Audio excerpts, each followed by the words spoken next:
A short story by O. Henry. Telemachus, Friend. Returning from a hunting trip, I waited at the little town of Los Pinos in New Mexico for the southbound train, which was 1 hour late. I sat on the porch of the Summit House and discussed the functions of life with Telemachus Hicks, the hotel proprietor. Perceiving that personalities were not out of order, I asked him what species of beast had long ago twisted and mutilated his left ear. Being a hunter, I was concerned in the evils that may befall one in the pursuit of game. "That ear," says Hicks, "is the relic of true friendship." "An accident?" I persisted. "No friendship is an accident," said Telemachus, and I was silent. "The only perfect case of true friendship I ever knew," went on my host, "was a cordial intent between a Connecticut man and a monkey. The monkey climbed palms in Barranquilla and threw down coconuts to the man. The man sawed them in two and made dippers, which he sold for 2 reals each and bought rum. The monkey drank the milk of the nuts. Through each being satisfied with his own share of the graft, they lived like brothers. But in the case of human beings, friendship is a transitory art, subject to discontinuance without further notice. I had a friend once of the entitlement of Paisley fish that I imagined was sealed to me for an endless space of time. Side by side for 7 years we had mined, ranched, sold patent churns, herded sheep, took photographs and other things, built wire fences, and picked prunes. Thinks I, neither homicide nor flattery nor riches nor sophistry nor drink can make trouble between me and Paisley fish. We was friends in an amount you could hardly guess at. We was friends in business, and we let our amicable qualities lap over and season our hours of recreation and folly. We certainly had days of Damon and nights of Pythias. One summer, me and Paisley gallops down into these San Andres mountains for the purpose of a month's surcease and levity, dressed in the natural store habiliments of man. We hit this town of Los Pinos, which certainly was a roof garden spot of the world, and flowing with condensed milk and honey. It had a street or two, an air, and hens, and a eating house, and that was enough for us. We strikes the town after supper time, and we concludes to sample whatever efficacy there is in this eating house down by the railroad tracks. By the time we had sat down and pried up our plates with a knife from the red oilcloth, along intrudes Widow Jessup with the hot biscuit and fried liver. Now there was a woman that would have tempted an anchovy to forget his vows. She was not so small as she was large, and a kind of welcome air seemed to mitigate her vicinity. The pink of her face was the in hoc signo of a culinary temper and a warm disposition, and her smile would have brought out the dogwood blossoms in December. Widow Jessup talks to us a lot of garrulousness about the climate and history and Tennyson and prunes and the scarcity of mutton, and finally wants to know where we came from. "Spring Valley," says I. "Big Spring Valley," chips in Paisley out of a lot of potatoes and knucklebone of ham in his mouth. That was the first sign I noticed that the old Fidus Diogenes business between me and Paisley fish was ended forever. He knew how I hated a talkative person, and yet he stampedes into the conversation with his amendments and addendums of syntax. On the map it was Big Spring Valley, but I had heard Paisley himself call it Spring Valley 1,000 times. Without saying any more, we went out after supper and sat on the railroad track. We had been partners too long not to know what was going on in each other's mind. "I reckon you understand," says Paisley, "that I've made up my mind to accrue that widow woman as part and parcel in and to my hereditaments forever, both domestic, sociable, legal, and otherwise, until death us do part." "Why, yes," says I read it between the lines, though you only spoke one. And I suppose you are aware, says I, that I have a movement on foot that leads up to the widow's changing her name to Hicks, and leaves you writing to the society column to inquire whether the best man wears a japonica or seamless socks at the wedding. There'll be some hiatuses in your program, says Paisley, chewing up a piece of a railroad tie. I'd give in to you, says he, in most any respect if it was secular affairs, but this is not so. The smiles of woman, goes on Paisley, is the whirlpool of squills and calabetes into which vortex the good ship Friendship is often drawn and dismembered. I'd assault a bear that was annoying you, says Paisley, or I'd endorse your note, or rub the place between your shoulder blades with opodeldoc the same as ever. But there my sense of etiquette ceases. In this fracas with Mrs. Jessup we play it alone. I've notified you fair. And then I collaborates with myself and offers the following resolutions and bylaws. Friendship between man and man, says I, is an ancient historical virtue enacted in the days when men had to protect each other against lizards with 80-foot tails and flying turtles. And they've kept up the habit to this day and stand by each other till the bellboy comes up and tells them the animals are not really there. I've heard, I says, about ladies stepping in and breaking up a friendship between men. Why should that be? I'll tell you, Paisley, the first sight and hot biscuit of Mrs. Jessup appears to have inserted a oscillation into each of our bosoms. Let the best man of us have her. I'll play you a square game and won't do any underhanded work. I'll do all of my courting of her in your presence. So you will have an equal opportunity. With that arrangement, I don't see why our steamboat of friendship should fall overboard in the medicinal whirlpools you speak of, whichever of us wins out. Good old hoss, says Paisley, shaking my hand. And I'll do the same, says he. We'll court the lady synonymously, and without any of the prudery and bloodshed usual to such occasions, and we'll be friends still, win or lose. At one side of Mrs. Jessup's eating house was a bench under some trees where she used to sit in the breeze after the southbound had been fed and gone, and there me and Paisley used to congregate after supper and make partial payments on our respects to the lady of our choice. And we was so honorable and circuitous in our calls that if one of us got there first, we waited for the other before beginning any gallivantry. The first evening that Mrs. Jessup knew about our arrangement, I got to the bench before Paisley did. Supper was just over, and Mrs. Jessup was out there with a fresh pink dress on and almost cool enough to handle. I sat down by her and made a few specifications about the moral surface of nature as set forth by the landscape and the contiguous perspective. That evening was surely a case in point. The moon was attending to business in the section of sky where it belonged, and the trees was making shadows on the ground according to science and nature, and there was a kind of conspicuous hullabaloo going on in the bushes between the bullbats and the orioles and the jackrabbits and other feathered insects of the forest. And the wind out of the mountains was singing like a Jew's harp in the pile of old tomato cans by the railroad track.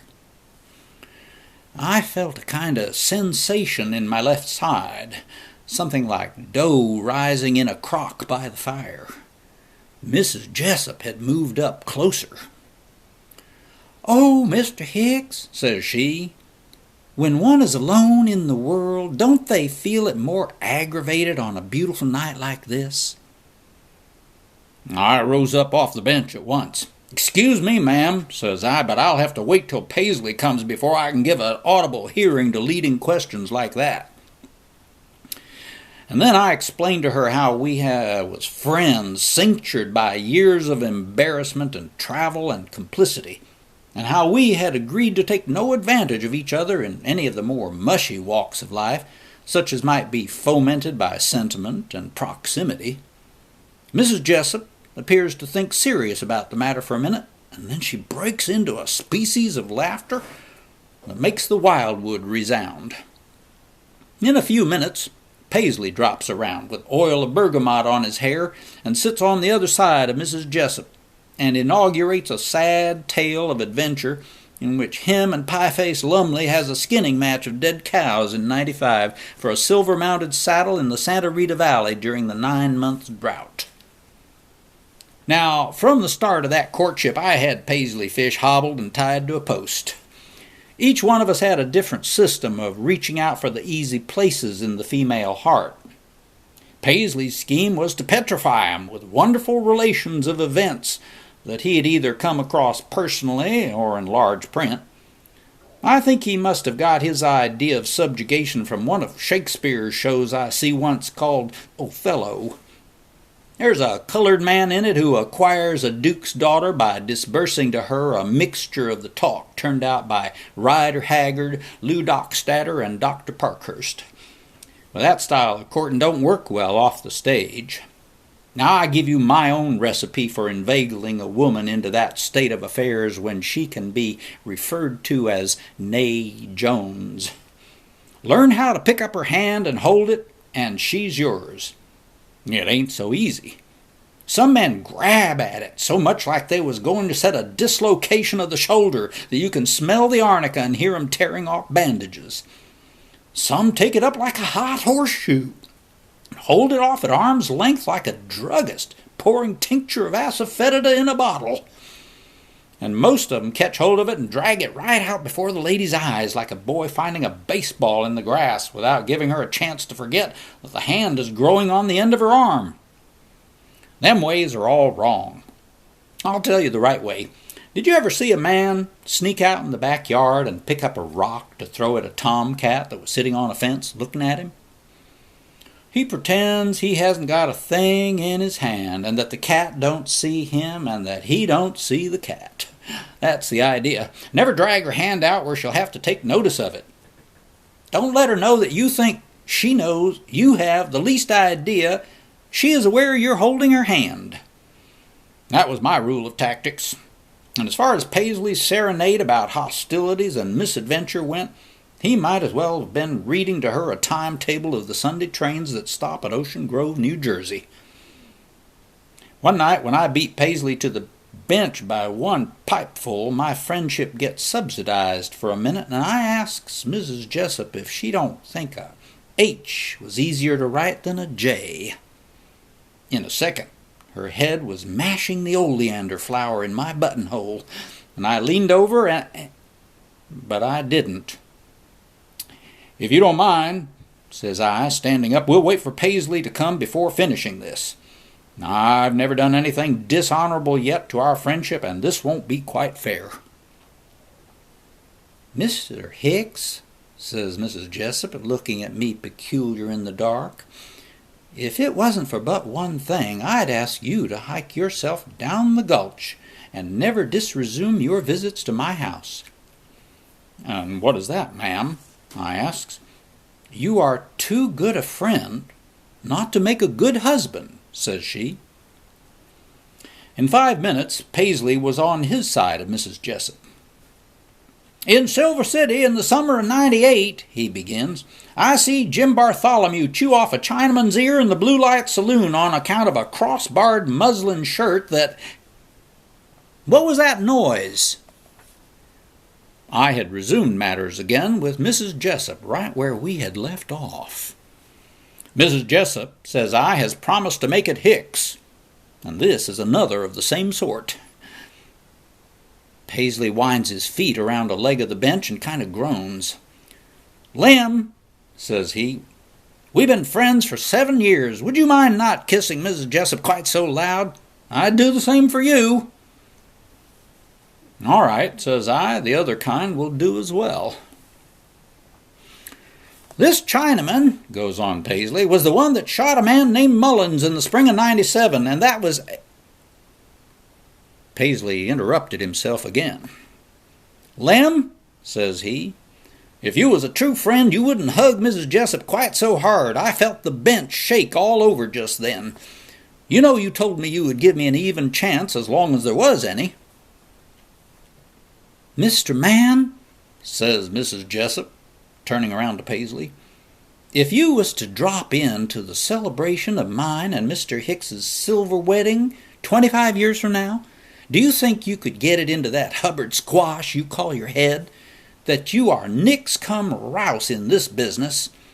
I've put up with you a long time because you was Mr. Hicks's friend, but it seems to me it's time for you to wear the willow and trot off down the hill. Mrs. Jessup, says I, without losing my grasp on the situation as fiancé, Mr. Paisley is my friend, and I offered him a square deal and an equal opportunity as long as there was a chance. A chance, says she. Well, he may think he has a chance, but I hope he won't think he's got a cinch after what he's been next to all the evening. Well, a month afterwards, me and Mrs. Jessup was married in the Los Pinos Methodist Church, and the whole town closed up to see the performance. When we lined up in front and the preacher was beginning to sing out his rituals and observances, I looks around at Mrs. Paisley. I calls time on the preacher. Paisley ain't here, says I. We've got to wait for Paisley. A friend once, a friend always. That's Telemachus Hicks, says I. Mrs. Jessup's eyes snapped some, but the preacher holds up the incantations according to instructions. In a few minutes, Paisley gallops up the aisle, putting on a cuff as he comes. He explains that the only dry goods store in town was closed for the wedding, and he couldn't get the kind of a boiled shirt that his taste called for until he had broke open the back window of the store and helped himself. Then he ranges up on the other side of the bride, and the wedding goes on. I always imagined that Paisley calculated as a last chance that the preacher might marry him to the widow by mistake. After the proceedings was over, we had tea and jerked antelope and canned apricots, and then the populace hiked itself away. Last of all, Paisley shook me by the hand and told me I had acted square and on the level with him, and he was proud to call me a friend. The preacher had a small house on the side of the street that he'd fixed up to rent, and he allowed me and Mrs. Hicks to occupy it till the 10:40 train the next morning, when we was going on a bridal tour to El Paso. His wife had decorated it all up with hollyhocks and poison ivy, and it looked real festal and bowery. About 10 o'clock that night I sets down in the front door and pulls off my boots a while in the cool breeze, while Mrs. Hicks was fixin' around in the room. Right soon the light went out inside, and I sat there a while, reverberating over old times and scenes, and then I heard Mrs. Hicks call out, "Ain't you coming in soon, Lem?" "Well, well," says I, kind of rousing up, "darn me if I wasn't waiting for old Paisley to—" But when I got that far, concluded Telemachus Hicks, I thought somebody had shot this left ear of mine off with a .45, but it turned out to be only a lick from a broom handle in the hands of Mrs. Hicks.